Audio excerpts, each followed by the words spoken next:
punya semboyan baru yang membuat hati bergetar, bukan jatuh hati tetapi jatuh tempo katanya. Kalau bapak-bapak punya semboyan baru, di belakang wanita yang glowing ada pria yang gulung koming katanya. Betul bapak? Baik, tak kenal maka ta'aruf. Saya Misbahul Huda, kelahiran Takeran, Magetan, tapi lama di Surabaya di grup Jawa khusus, yaitu jurusan teknologi dakwah. Jadi rodo angel jurusan yang satu ini. Karena itu saya tidak bertausiah, saya tidak berceramah, tetapi lebih tepat barangkali berkisah. Berkisah bagaimana sulit repotnya membesarkan, membekali anak-anak solih dan solihah generasi Islami di zaman sekarang ini. Kenapa berkisah? Kebetulan anak saya diparingi sugih anak, sugih putu. Anak saya 6, cucu saya 12. Ibu-ibu mesti ngerasani saya. Hari gini anak 6 gak repot tah, luruwe bertengkar terus kok. Teorinya begitu ibu-ibu, prakteknya tidak sama. Prakteknya anak 6 itu lebih enteng ketimbang 2, karena kakaknya bisa ngomong adiknya, betul? Kalau nggak percaya silahkan dicoba dulu. Gitu. Apakah Anda melihat wajah saya wajah stres kakean anak? Boten tahu? Alhamdulillah anak 6 jadi orang semua, nggak ada yang jadi orang-orangan, nggak ada yang jadi beban. Anak 6 sudah sold out semua, sudah laku semua. Yang pertama S1, S2, lulusan ITS, lulus cum laude, menguasai 4 bahasa asing, Inggris, Perancis, Jepang, dan bahasa Arab. Pernah mau dilamar menjadi ustadzah muyassarah, kursus bahasa Arab, tapi gak jadi karena keburu dilamar suaminya, gitu. Kalah di sini. Gitu. Nomor 2 di ITB Teknik Mesin, sering mewakili Indonesia lomba bahan bakar tingkat Asia, Shell Marathon, dia manajernya. Yang ketiga langganan pemenang Olimpiade, SMP LKIR LIPI juara 1 nasional. Kemudian SMA, Olimpiade Sains Nasional Program Komputer, dapat medali perak. Lalu dapat beasiswa di Turki. Ketika di Turki saya pesen nak, mumpung di Turki mbok sekalian cari istri di Turki untuk memperbaiki keturunan gitu. Sedangkan cantik-cantik. Alhamdulillah gagal gitu. Dapat istri anak Betawi yang pernah kuliah di Turki. Yowes rapopo, pokoknya mambu Turki. Nomor 4 apoteker dari UNER, nomor 5 Telkom University, nomor 6 Teknik Biomedik FSD UNER. Alhamdulillah. Saya lama berkarir di grup Jawa Pos, bukan dosen, pernah rektor Universitas Al-Falah Surabaya, tapi masa lalu sudah pensiun semuanya, jabatan terakhir tinggal ketua RT. RT saya kecil tapi keren karena bertabur bintang. Warga saya ada polisi jenderal bintang 2 Kapolda, ada Wakasal jenderal bintang 3. Anda bisa bayangkan kalau sebuah RT warganya saja bintang 3, bintang 2, kira-kira Pak RT-nya bintang berapa itu? Bintang 7. Betul, bintang 7 alias pusing. Baik, majelis iman kita mulai. Hari ini Pak Kiai meminta saya menyampaikan sinergi pengasuhan atau pola asuh antara orang tua dengan pesantren, dengan pondok untuk melahirkan generasi Islami. Bapak Ibu yang kami hormati, para akademisi menyebut the world is changing, dunia telah berubah. Karakternya disingkat VUCA, V volatile, U uncertainty, C complexity, A ambigu. Apa iku? Nek basa Magetan ruwet pol. Ruwet pakai pol. Tantangan mendidik anak yang Qur'ani tak kalah beratnya. Sehingga Profesor Dr. Muhammad Nuh menggambarkan tantangan pendidikan lari kenceng seperti deret ukur, sementara kemampuan orang tua menghadapi tantangan pendidikan ini berjalan lamban seperti deret hitung. Masih ingat matematika SMP, deret ukur, deret hitung? Lupa. Diem. Ketokane mbiyen gak iso, saiki lali ketokane gitu. Hitung itu 1 2 3 4, ukur itu 1 3 5 7 11, ya, 17 dan seterusnya. Artinya tantangannya lari kenceng, kemampuan orang tua perlahan-lahan tumbuh. Akibatnya semakin kesini semakin banyak orang bingung, gagap menghadapi ulah pola tingkah anak-anak kita. Betul? Contoh, zaman saya punya anak, pokoknya anak di dalam rumah tidak keluyuran keluar rumah selesai masalah. Betul? Hari ini anak di dalam rumah dibengoki gak metu-metu karena kupingnya disumpel sama headset. Masalah apa masalah? Masalah. Zaman saya pokoknya anak tidak deket-deket dengan lawan jenis aman. Hari ini kok anak kita nempel deket dengan sesama jenis aman, kenapa bahaya? Gak bahaya kan? Pacaran lawan jenis urusannya sepele, kalau sesama jenis putus itu urusan bisa nyawa. Betul?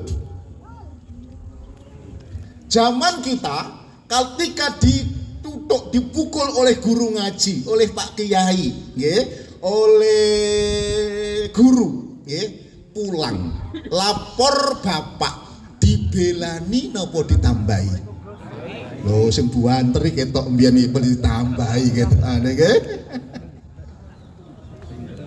Zaman sekarang gimana?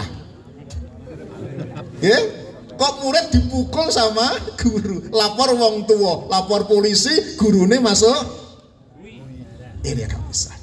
Yun sewu, bahkan hari ini ada anak-anak Magetan SMP, ya, 800 orang terkena gejala self harm. Perso self harm viral nasional. Self harm itu ibu, anak-anak enggak, kebanyakan cewek, banyak cowok juga, itu melukai lengannya dengan benda tajam. Namanya katanya niru TikTok ala Korea. Sebutannya barcode ala Korea. Kenapa? Karena nggak tahan dibully. Pertanyaannya, siapa yang membuli? Kira-kira siapa? Ternyata bukan temannya, orang tuanya. Loh, mana ada orang tua membuli anaknya? Memang sengaja nggak ada. Tetapi emak-emak ngomel gak mari-mari, isuk ngomel, awan ngomel, bengi ngomel, ya. Bagi anak sekarang dikiranya itu membuli. Kira-kira sing salah make nopo anake? Ayo, maknya mungkin mengomel anak, niru, ya, ibunya 30 tahun yang lalu untuk ngajari anak yang sekarang. Padahal anak sekarang sudah berubah, namanya anak generasi stroberi. Tahu stroberi? Tahu generasi stroberi? Ganteng, cantik, imut, ya, tapi merotolan. You know merotolan? Ngamuan, baperan, cugetan, ya, ngambekan. Betul? Anak kita hari ini. Kenapa begitu? Tanyakan, ini produk 15-20 tahun yang lalu pendidikan kita. Baik, lalu bagaimana membekali anak di situasi yang sekarang ini? Yaitu harus dengan modal kokoh spiritual.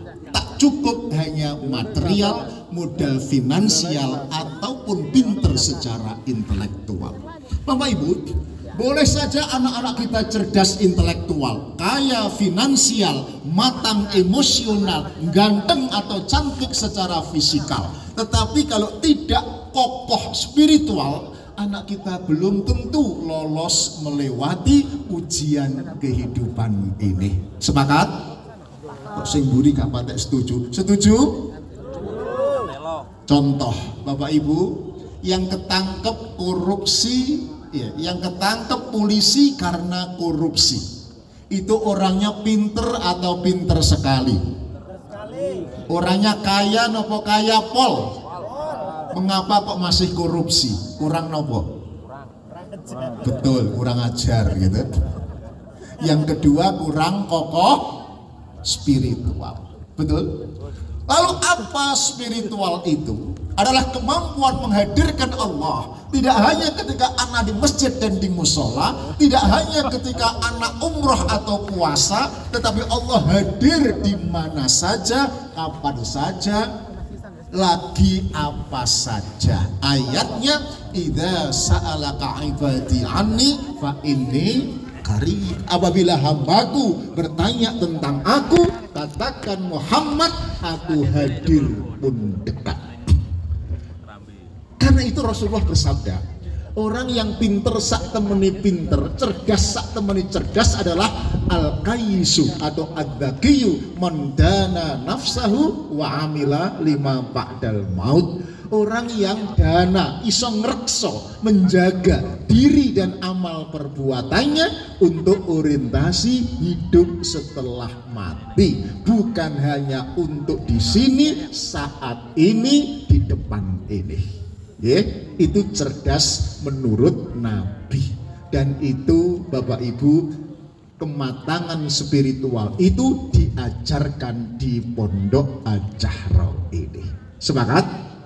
Itulah maka panjenengan mengikhlaskan anak-anak untuk dilatih, tidak pegang gadget, ya? Tidak hanya intelektual, dilatih sisi spiritualnya dengan lingkungan yang baik sehingga anak lebih matang tadi. Baik, kenapa harus spiritual?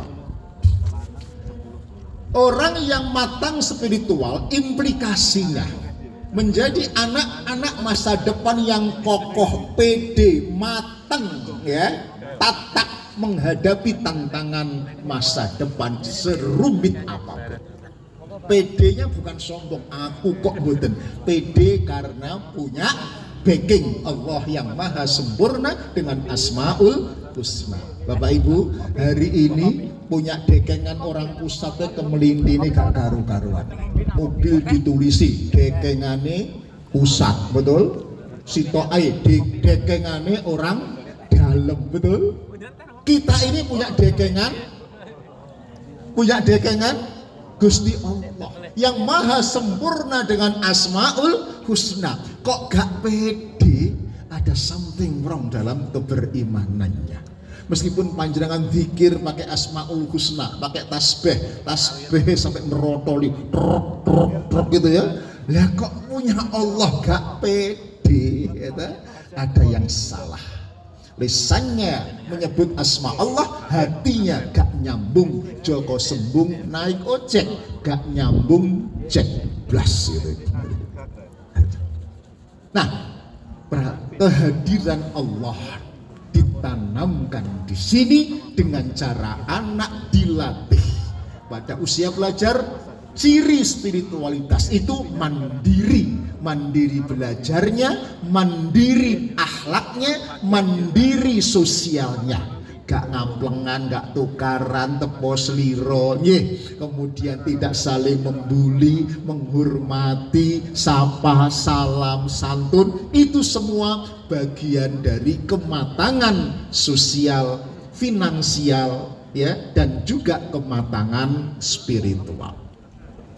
Jamaah rahimakumullah, kenapa spiritual ini, kematangan spiritual ini penting? Muhammad Rasulullah sejak kecil itu matang secara spiritual.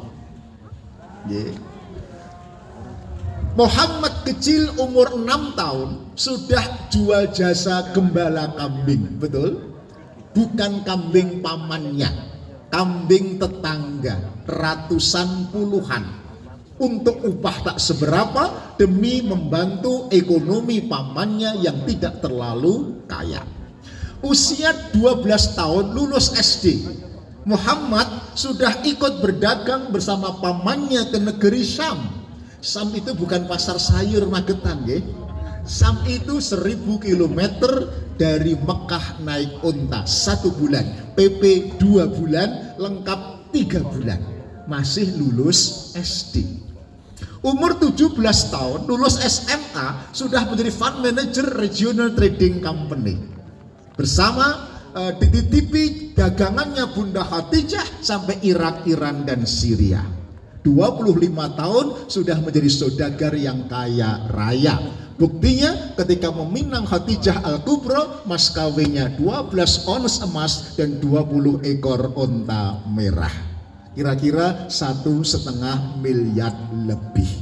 Pengumuman Bapak Ibu, siapa yang waktu menikah mas kawinnya belum 1 miliar, tolong angkat tangan. Ada? Semua. Masya Allah. Kalau ikut sunnah Nabi tolong digenapi ya. Ibu-ibu senyumnya cerah, bapak-bapak gitu. Anak sekarang kadang-kadang gagah-gagah, kalau menikah mas kawinnya berapa? Seperangkat alat ngono sombong tunai. Ayalah 250.000 oleh perawan gak tunai iki kebacut prosoku nggih. Ya kenapa 250.000? 150 mukenanya, 50 sajadahnya, 50 mushafnya. Betul? Oleh perawan. Mulai bencilah Anda gara-gara. Baik, nggih, saya teruskan. Cerdas sukses itu spiritual. Ustaz, itu kan zaman lalu. Oh tidak, nggih, sekarang masih berlaku. Thomas J. Stanley, penelitiannya tahun 2019, meneliti 800 orang sukses sedunia untuk membuat 100 faktor yang mempengaruhi sukses seseorang. Ternyata 10 besar faktor sukses seseorang itu adalah kemandirian berbasis spiritual. Ya, rinciannya nomor 1 jujur, disiplin, mandiri sosial, social skill, neng pondok gak tukaran, saling berbagi, tempo seliro, saling menghargai, kira-kira begitu, ya. Keluarga baik-baik. Nomor 5-6 menikah bekerja sungguh-sungguh. 7-8-9 leadership, pribadi yang unggul yang dilatih sepanjang anak-anak di pondok pesantren ini. Terus 10 komunikasi. Ranking, ya. IP itu faktor sukses urutan 30. Sekolah favorit urutan 23. Oke? Kemudian IQ faktor sukses urutan 21.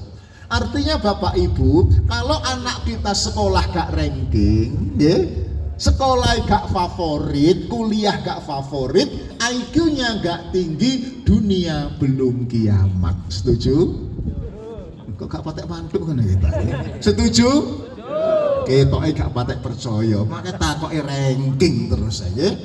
Saya ceritani, Pak Dahlan bos saya, kelahiran Tegalarum, tahu ya, Dahlan kan? Pernah jadi direktur utama Dirut PLN, pernah jadi menteri BUMN. Setujukah kalau beliau orang sukses? Setuju? Tahu sekolahnya di mana? Sekolahnya SMP Tegalarum, aliyahnya di Takeran. Ya, sekolah nyeker, melaku jalan kaki 7 km. Melanjutkan IAIN di daerah Samarinda, swasta, gak terkenal belas. Sarjananya SAG, sarjana alam goib. Tapi bisa memimpin PLN. Di bawahnya doktor-doktor terbaik lulusan ITB, UI, UGM. Naik lagi Menteri BUMN, di bawahnya doktor-doktor terbaik seluruh perguruan tinggi, seluruh bidang keilmuan, padahal dia hanya sarjana alam. Tulisannya tiap hari keluar sepanjang 30 tahun, ditunggu jutaan rakyat Indonesia. Pertanyaannya, panjenengan pernah menulis? Pernah. Halo, pernah? Ditunggu ditiru banyak orang atau dibaca sendiri pun nggak ngerti artinya. Kok sendiri belakangan. Baik, lanjut. Untuk memberikan modal kuat spiritual, ini kira-kira tugasnya siapa? Tugasnya pesantren, orang tua, atau siapa? Halo? Tugas disertasi Ibu Sarah di Ummul Qura Mekah. Oke? Meneliti dialog orang tua dan anak, pendidikan keluarga dalam Al-Quran, dicari semua. Ternyata ibu ada 17 dialog antara orang tua dengan anaknya. Yang menarik 14 itu ayah dengan anak, hanya 2 ibu dengan anak. Kesimpulannya, ayah harusnya lebih banyak bicara ketimbang ibu, betul? Loh, tapi sekarang kan banyak ibu, apa ibu-ibu kurang cerewetnya? Oh enggak bu, sudah kebablasan gitu. Jangan diterus-teruskan deh. Satu nih ibu ngomel, ini diomeli tidak hanya anaknya, bapak mertua disantap semuanya gitu ya.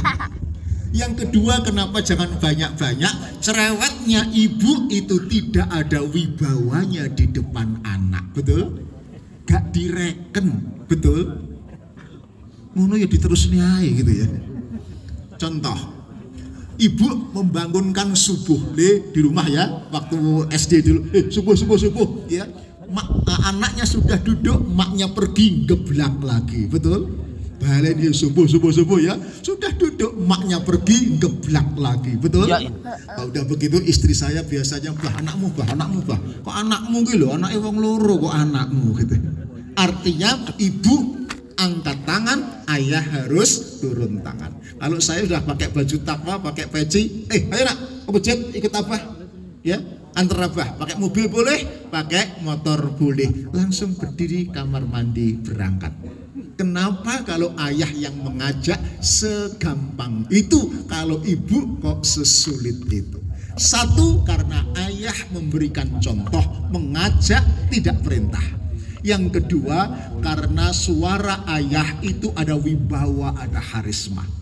Ar-rijalu qawwamuna 'alan nisa. Itu bukan hanya fisiknya, tapi suara ada wibawanya. Ya, makanya kemudian ada kekuatannya. Gak usah jauh-jauh ibu. Ingat panjenengan waktu SD kelas 1, kelas 2 disuruh jam 4 sore disuruh mandi sama ibu, gak budal-budal. Jam 5 sepeda motor bapak datang, guru, gak usah ada perintah, langsung melayu beleber begitu. Sepeda motor bapak lemedeni, betul? Belum suaranya, sing guyang-guyi pengalaman gitu aneh biar gitu. Nah, artinya apa? Itulah maka kemudian kekuatan ayah mestinya dioptimalkan. Sayangnya hari ini banyak dysfunction. Kenapa dysfunction? Ada fenomena ayah bisu, ayah males ngomong kepada anak-anaknya. Ibu Eli Risman juga mengatakan Indonesia is the fatherless country. Indonesia negara tanpa ayah. Bukan berarti banyak jandanya, bukan. Ayah ada, ayah tiada. Ayah pulang ke rumah tetapi tidak hadir secara emosional dan spiritual dalam waktu dan jumlah yang cukup di hadapan anak-anaknya. Sampai diteliti, ayah ngomong dengan anak itu hanya 19 menit per hari. Bagaimana mungkin anaknya solih dan salihah? Itulah maka Ibnul Qayyim Az-Jauziyah dalam kitab Tuhfatul Maudud mengatakan, jika terjadi kenakalan kepada anak-anak kita, maka yang paling bertanggung jawab adalah ayah, bukan ibu, bukan guru, bukan ustadz. Fa'abawahu yuhawidanihi au yumajjisanihi au yunassiranihi. Ayah yang akan ditanya oleh Allah, anaknya Majusi, Yahudi, Nasrani, saya tambahi, atau LGBT. Kenapa? Dalam Islam seorang anak dinasabkan kepada ayah. Fulan bin ayah, fulanah binti ayah. Ini bukan gratisan. Ibu yang mengandung, melahirkan toh nyowo tidak disebut dalam nasab ini. Betul? Gak usah ngiri ya Bu ya. Ini ada risikonya, yaitu kepada siapa kelak Allah meminta pertanggungjawaban baik buruknya anak-anak kita. Nah Ustadz, kok sekarang ibu yang paling banyak berperan? Apa salah? Tidak salah.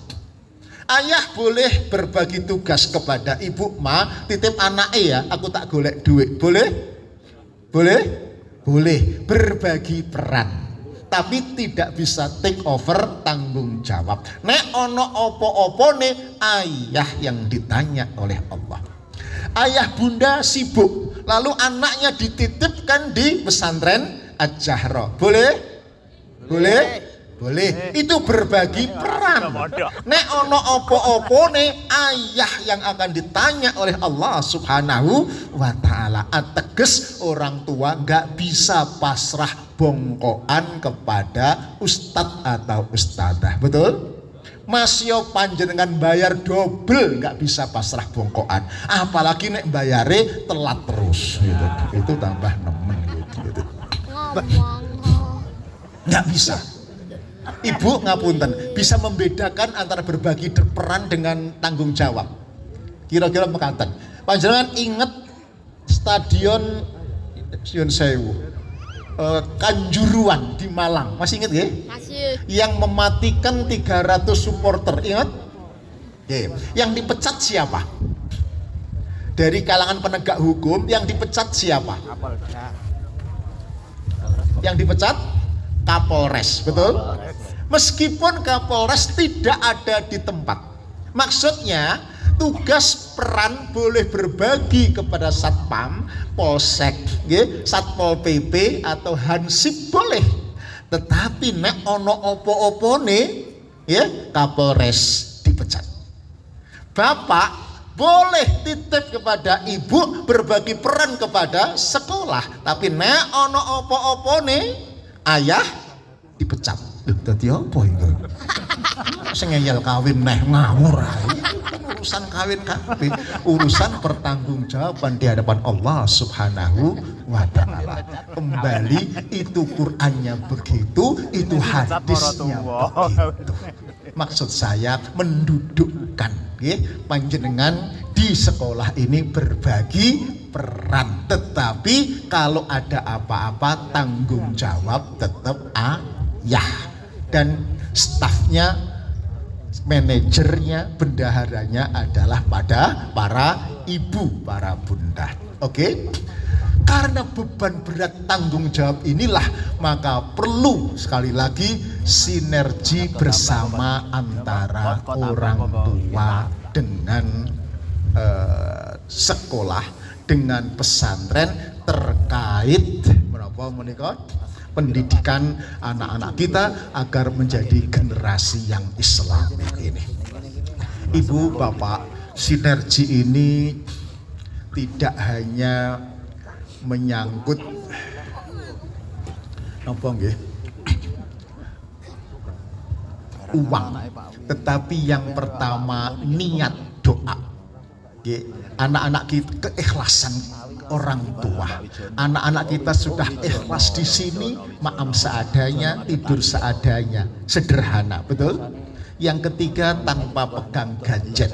Nah, panjenengan ikhlaskan, pasrahkan, luruskan niat bahwa anak di sini untuk dimatangkan spiritualnya. Kekuatan niat ini luar biasa powerful. Kalau anak niatnya tulus pasti berpotensi betah tahan di sini. Tapi wong tua nih yo coba peran gitu ya. Saya khawatir baru kunjungan pertama diceritani anaknya nangis-nangis, anak drama Korea, terus bapak ibu melok baperan langsung ngadep Pak Nur, anak saya tak cabut saya dari sini. Loh, piye tadi? Sudah ngerti ya? Kenapa kemudian ya orang tua nggak sekolah nggak bisa sendirian? Karena kematangan spiritual, akhlak, anak tahan banting, sopan, apalagi anak generasi Islami itu tidak bisa digarap sekolah saja, harus pondok plus orang tua. Kenapa? Akhlak itu, adab itu soft skill, bukan hard skill. Gak bisa diceramai. Hard skill itu ceramah, kuliah, tausiah. Itu kata orang belajar how to know, belajar tentang biologi, geografi, matematika, fisika. Ada di sekolah aliyah, SMP. Sementara spiritual itu how to do, belajar menjadi tahan banting, menjadi sabar, menjadi istiqomah, menjadi lebih beriman. Itu harus dilatih pola asuhnya oleh pesantren, dilanjutkan oleh rumah atau rumah ikhlas, anaknya diasuh dengan cara dilatih. Contoh, ibu, bapak, siapa yang pengen anaknya tahan banting, angkat tangan. Siapa yang anaknya pengen tahan banting? Semua tahu resepnya supaya anak tahan banting? Apakah tahu rahasianya supaya anak tahan banting? Belum tahu. Dibanting. Saestu, tidak ada cara yang lain. Apakah bisa anak-anak kita diceramai, nak, kamu besok kalau besar tahan banting ya nak, ya bisa begitu? Enggak bisa. Dibanting. Nah, dibanting itu maksudnya adalah dilatih. Disiplin di pondok ini jam berapa ngaji? Jam 3 harus tahajud ya, harus ngaji, harus hafalan, harus subuh, harus doa apa? Robita terus begitu terus.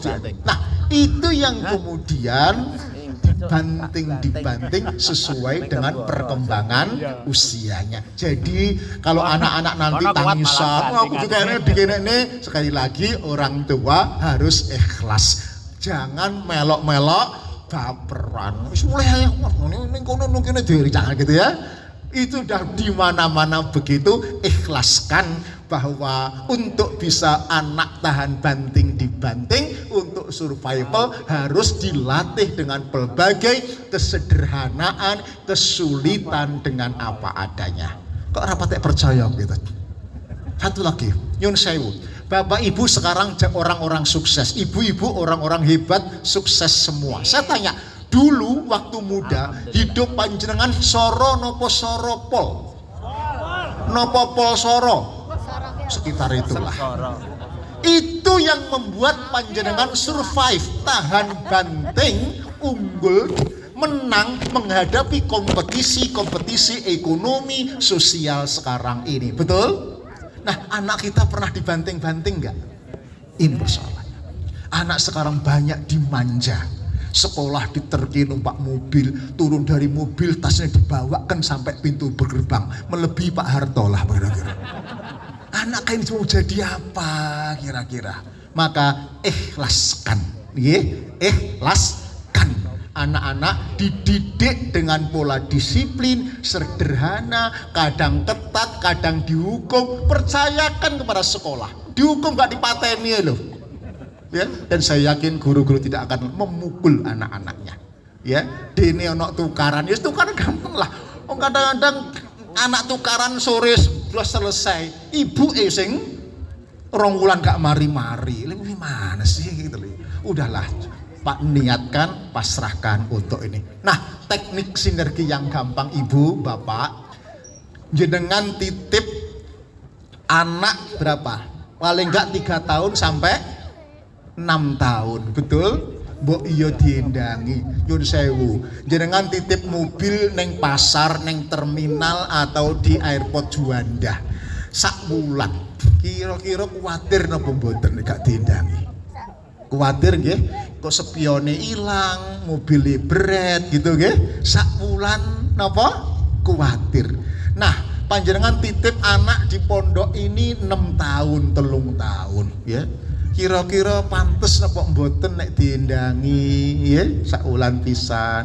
Ngindangi ora diajak metu tok. Ya ketemu wali kelas, ketemu wali napa? wali asrama ditakokke anakku nakal napa mboten nggih, kepemimpinnya gimana, apalagi tawaduk guru napa mboten nggih, nakalan apa mboten, kira-kira matok napa mboten, pantes napa mboten. Ya sowan ning wali kelas, ning wali asrama ya pantes-pantes nggawa kates, gula, kopi, ya sak perlune. Pantes napa mboten? Sudah dilaksanakan apa dereng? Iya sih, dereng ini. Ngapunten, ini bukan pesanan Pak Nur Wahyudi loh ya. Ya, maksud saya jangan hanya melaporkan baik-baiknya saja. Anak saya kalau kurang tak lapor nih wali kelas. Tak itu. Ustadz, waktu masih sekolah ya, anak kalau di rumah kan panggil sholat subuh gitu. Anak saya subuh 3 hari gak tangi-tangi, ditegur wali kelas, selesai. Ya, beruntung sekali panjenengan bayar gak sepiro paket komplit. Nggih, sekolah, apalan, kemudian apa? Disiplin, nggak perlu sibuk dengan pengaruh gadget dan macam-macam. Kalau begitu nggak ikhlas, ya mbuh meneh. Nggih. Karena itu ikhlaskanlah. Kalau mungkin ada hal-hal laporan yang macam-macam, ikhlaskanlah dengan doa, dorongan ruh bersama-sama meminterkan generasi yang islami. Yang ketiga, ikhlaskan. Nggih, napa namanya SPP napa? Nggih, yang dikontribusikan untuk sekolah. Ini ya jerbasuki mawa beyo. Ojo koyo TPA di rumah saya, nggih. Guru kan arep nagih gak mentolo nggih. Lalu pakai sinyal. Ono murid gak bayar-bayar, langsung anake muridnya dikandani sama ustadz. Nah, sampaikan kepada ayahmu nggih. Apa ustadz? Ini loh. Ba fatkah ba, ya fatkah ya, ro fatkah ro. Napa?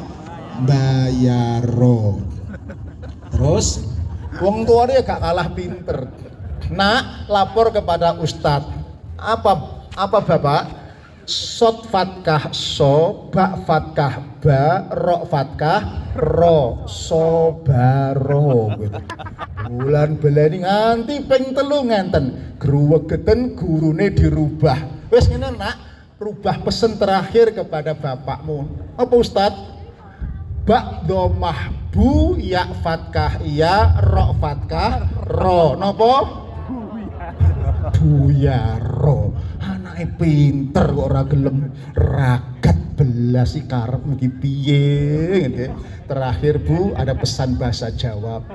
Bapak Ibu ojo mung golek, ojo mung mati-matian golek, butuhe urip nganti lali apa gunane urip.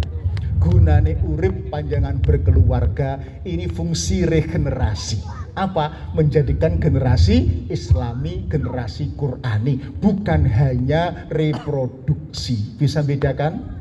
Ngomong ampun nggih, ngomong kasar Surabayaan, bukan hanya gawe anak, tetapi memastikan anak-anak Anda generasi yang bertakwa, generasi sing nomor loro lho angel. Nek gawe anak ketoke rada gampang gitu. Reproduksi gampang, regenerasi niki lho. Wa ja'alna lil muttaqina imama. Iku sing wangel tenan. Setuju? Pramila monggo bersama-sama sinergi membangun generasi Islam. Ibu, kalau ada kata yang kasar yang kurang berkenan, saya mohon maaf yang sebesar-besarnya. Persis jam 6 nggih. Kata orang Surabaya, kasar-kasari parut iku manfaati, nek alus-aluse lumut terkadang malah mleseti. Tapi nek kasar-kasari janggut, kata para istri ngangeni nggih. Nek ijik enom, nek tuwek rodok gilani. Wallahul muwafiq ila aqwamit. Assalamualaikum warahmatullahi wabarakatuh. Waalaikumsalam warahmatullahi wabarakatuh. Saya harus pamit dulu, geser ke Takeran. Dan nggih jam 6 ngisi di Al-Ikhlas Takeran. Insyaallah lain waktu sowan malih. Assalamualaikum warahmatullahi wabarakatuh. Waalaikumsalam warahmatullahi wabarakatuh.